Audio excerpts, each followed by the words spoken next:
From New York, Ms. Burkle is recognized for 60 minutes as the designee of the Majority Leader. Thank you, Mr. Speaker. Mr. Speaker, I ask unanimous consent to revise and extend my remarks. Without objection.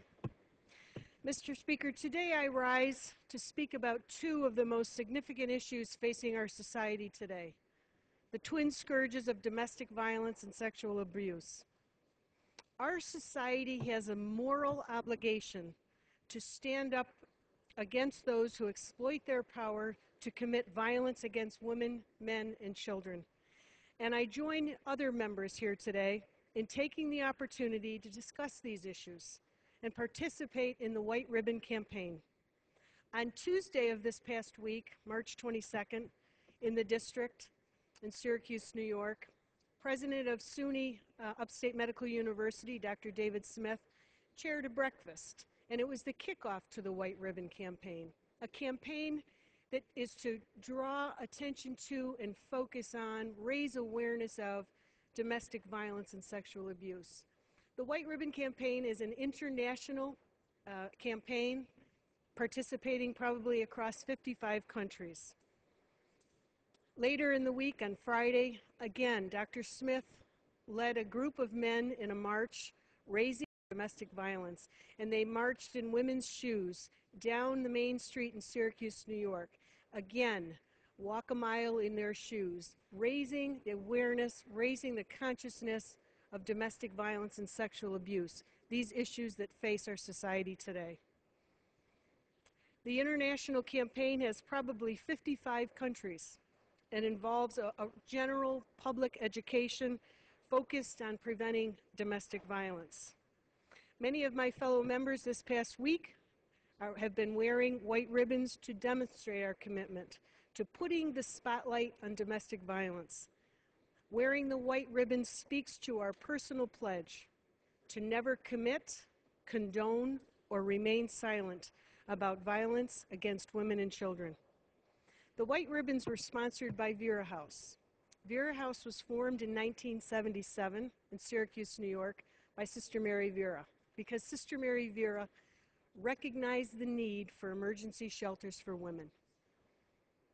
She expanded her services, and now today, Vera House has merged with the Rape Crisis Center, and they serve the needs of so many women, men, and children who have been abused.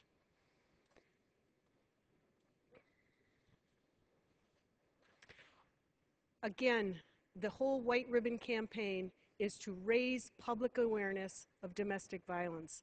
At this time, I yield to the gentlewoman from North Carolina, Representative Renee Elmers. Thank you.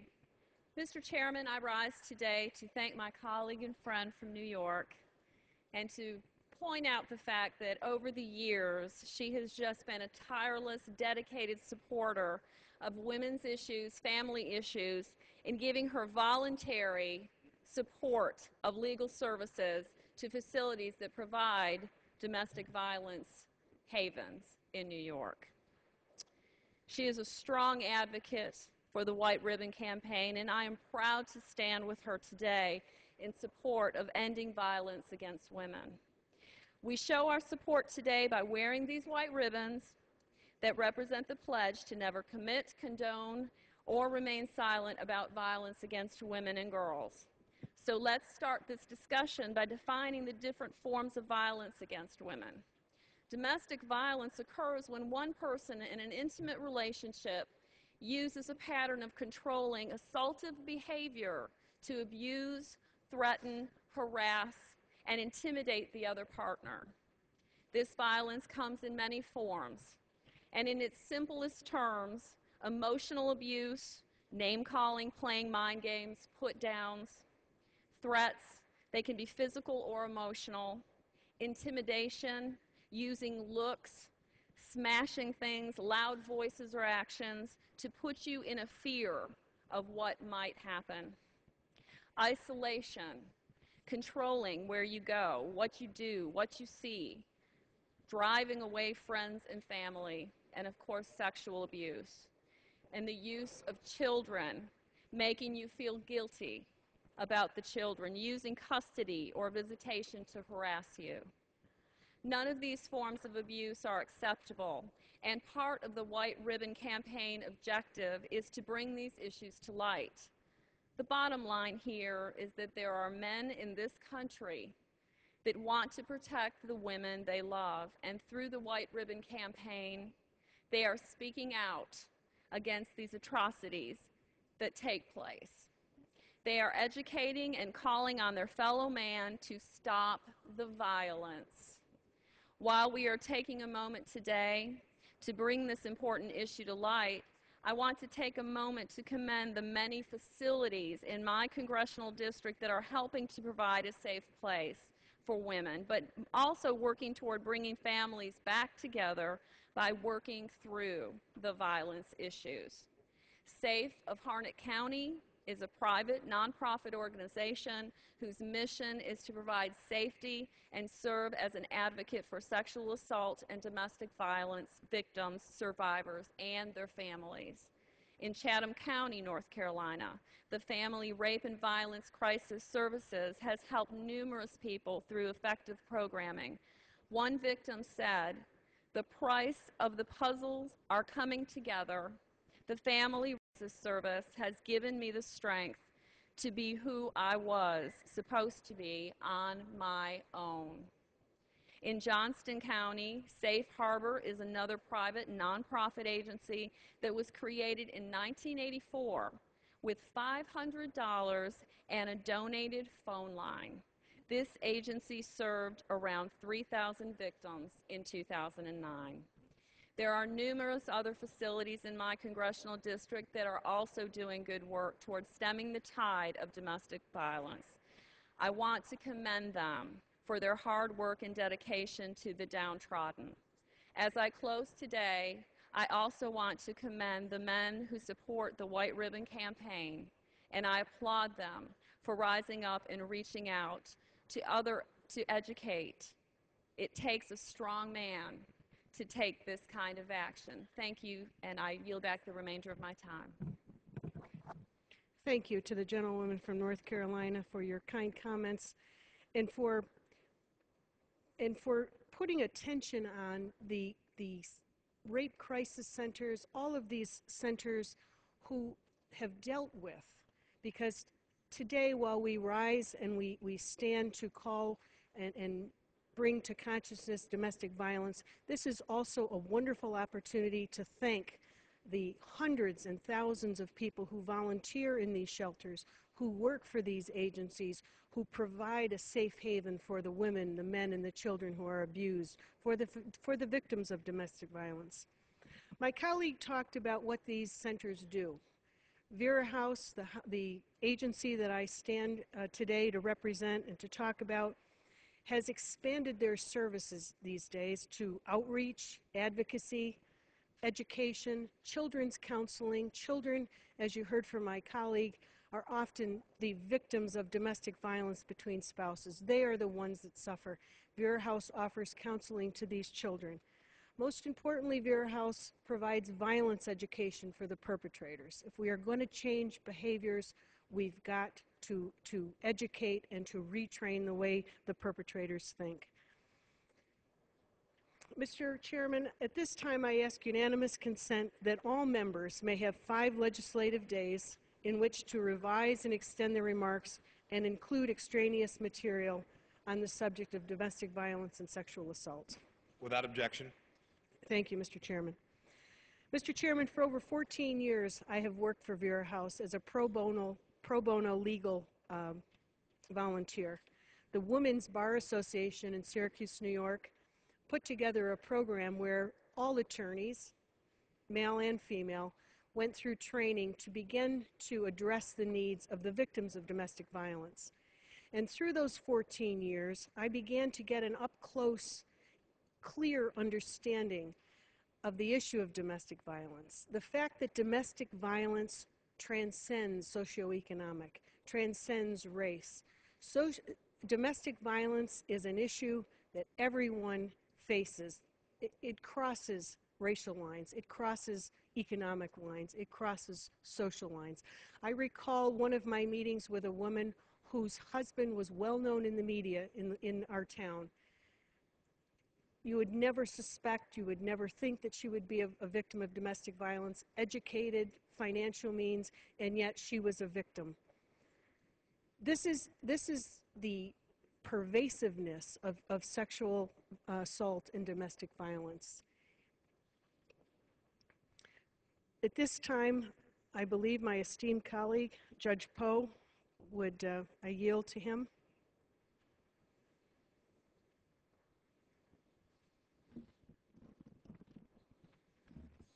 I thank the gentlelady for yielding time, and I appreciate the work she's done with this issue and bringing it to the House attention today during this special order. Domestic violence, as you said, affects the entire country, all races, all economic groups. No one is exempt from this dastardly deed. It's my honor to serve as chairman of the Victims' Rights Committee. It's a bipartisan caucus. Congressman Jim Costa is the co-chair, and we hope to help promote the concept that victims are people too, and they have rights, and the same Constitution that protects defendants protects rights of victims as well, and I appreciate the gentlelady for being a member of that caucus. In my other life, before I came to Congress, I spent most of my time at the courthouse in Houston, 30 years as a prosecutor and as a criminal court judge, hearing criminal cases, and I saw a lot of people come down there, and a lot of people were down there because they had committed a crime against their family. And we need to understand that when you hurt someone in your family, it is not a family problem only. It is a criminal problem. And society must get to the point where we believe that it is socially unacceptable to commit crimes in the family. Probably the most important person in my life growing up was my grandmother.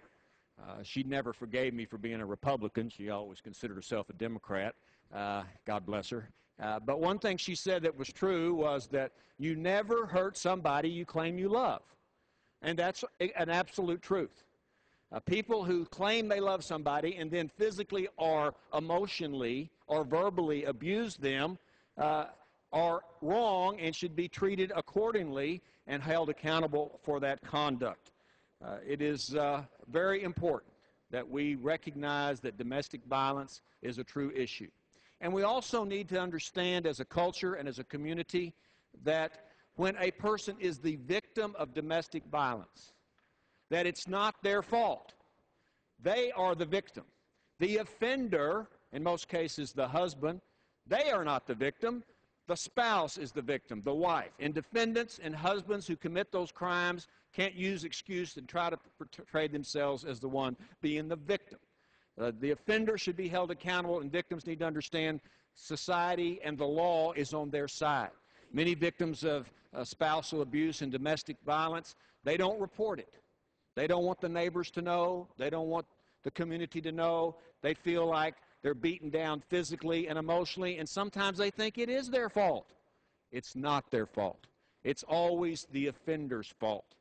And so we as a culture, as a community in this country, whether we're from New York or from Texas, we need to let people know that if they are a victim of crime, if there is a lady that is abused by her husband, that society comes to her rescue and helps them any way we can, and to make sure we have a safe haven for them to go to if necessary, and that we make sure that that is financed so that the wife does not feel like, I have no place to go because I can't afford any place. And so she stays in that abusive relationship, and sometimes it ends in worse tragedy. Lastly, I'd like to talk about a very favorite person of mine who lives not far from here. Yvette Cade is just a regular person who lives in Maryland. And a few years ago, she was trying to separate and divorce from her husband. And a judge refused to grant her a restraining order, that she requested to keep her spouse away from her until all of the divorce had been worked out. And because the restraining order wasn't extended, her spouse went into a video store where she was working, carrying a jar of gasoline, and poured it over Yvette Cade's head and set that woman, that wonderful lady, on fire. Now, because of a person in the store who helped put out that fire that this spouse had committed against Yvette Cade, she survived. And it's things like that that we as a culture need to hold these culprits accountable for these crimes against people in their family.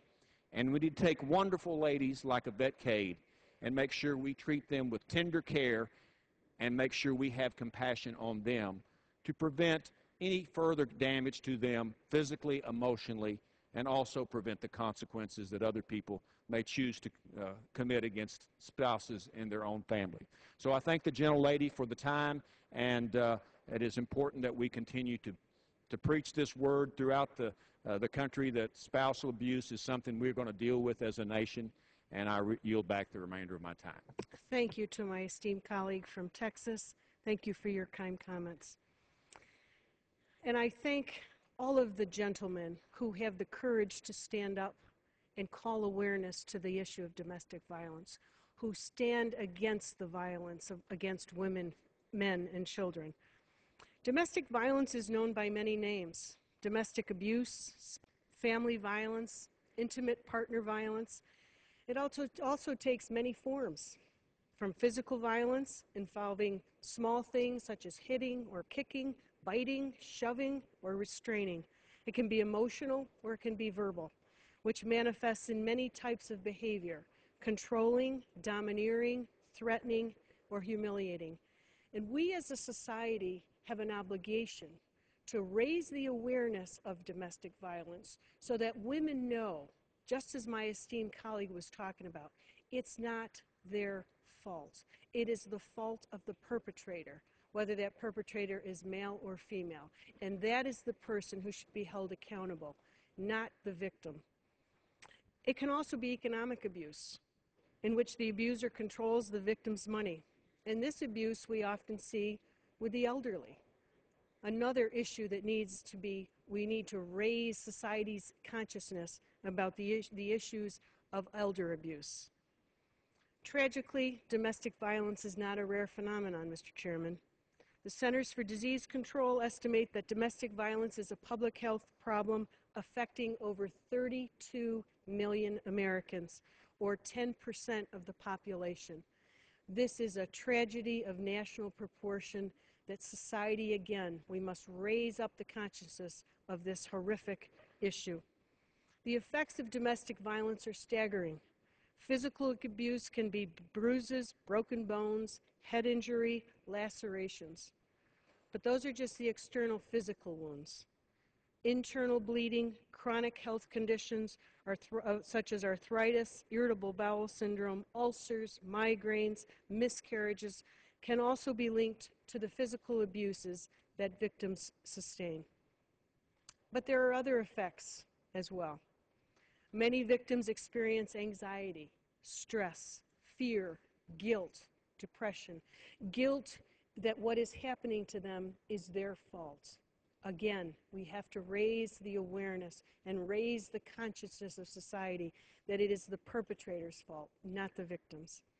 Abuse victims also frequently manifest a condition we think of relative to our veterans: post-traumatic stress disorder. Victims with conditions have flashbacks, nightmares, or exaggerated responses. The effect of abuse can also be financial.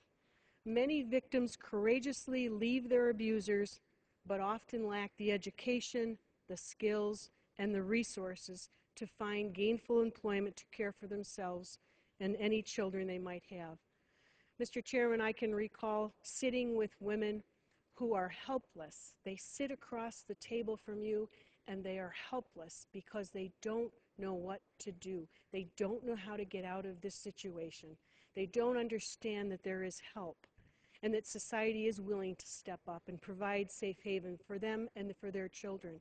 I spoke to a prosecutor who had a program that would go after deadbeat dads and go after the support so that women would be able to leave, be safe, and get support in order to support their children. I think that our society is coming around. We have wonderful organizations like Vera House, but we in this House must work hard We must continue to raise awareness about these issues. The other societal scourge I referenced in my opening remarks is sexual assault. Sexual assault is, simply put, any unwanted contact of sexual nature. It does not matter if the victim is on a date or drinking when it occurs. It's never okay to force sexual contact on you against your will. Again, it's raising the awareness. It's letting society know, the vulnerable know, that it's not your fault and that you don't have to withstand these abuses. Like domestic abuse, sexual assault knows no privileged class immune to its ravages. Men, women, children, all ages, all races, all religions and ethnicities are victims. The effects are often similar to the victims of domestic abuse, and the effects can be especially troubling for children and men. I serve on the Veterans Affairs Committee, and I am passionate about veterans' issue. It is a committee that is bipartisan. It's a committee that works together because we all understand the service and the sacrifice of our men and women in the military. The daughter and sister of veterans, and believe that we owe a debt of gratitude to our men and women in uniform. But part of that debt extends to making sure that we don't turn a blind eye to sexual assault of women and men in our armed services. We have much to do, but I applaud the U.S. Air Force's recognition that sexual assault against both male and female airmen is a serious problem that needs a systemic solution. And while the Air Force has emphasized sexual assault prevention and responses for several years, they acknowledge that sexual assault is still a problem in the Air Force, as it is for our military services. In the Air Force's own words, sexual assault continues to burden our airmen and degrade our mission effectiveness. Sexual assault is a crime, and there is no place for this or this behavior in our Air Force. We must demand better of ourselves and of society. Consequently, they contracted with Gallup to conduct an anonymous poll about sexual assault in the Air Force. The findings were, to put it mildly, disturbing.